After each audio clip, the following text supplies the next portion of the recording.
যারা লক্ষ্মী পুজো করছো তারাও এই উপায়টি করবে, যারা লক্ষ্মী পুজো কোনো কারণবশত করতে পারছো না তারাও এই ছোট্ট উপায়টি করবে।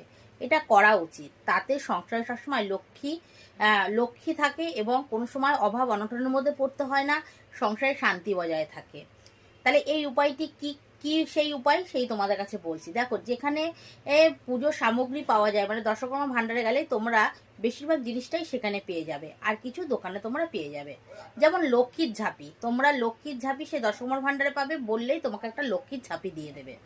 সেই ঝাঁপির মধ্যে তোমরা 5টা কড়ি, সাদা কড়ি নেবে, 5টা পদ্ম ফুলের দানা নেবে, 5টা সুপারি নেবে, 1 পাতা সিঁদুর নেবে, কিছুটা ধান নেবে, আর হলো গিয়ে 5টা পান তোমরা দোকান থেকে কিনে নেবে, আর ঘরে 5টা কয়েন, 1 টাকার কয়েন।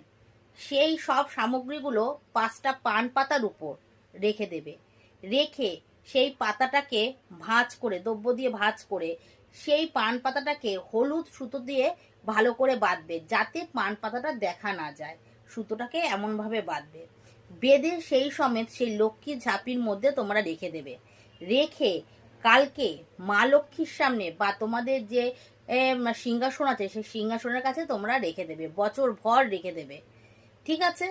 যখন সামনের আবার লক্ষ্মীর পুজো আসবে তখন সেই ঝাঁপি পরিবর্তন করবে। কি পরিমাণ? ঝাঁপিটা পরিবর্তন করবে না, তার ভিতরের যে সামগ্রী আছে সেই সামগ্রীগুলো বের করে তোমরা জলে ফেলে দেবে।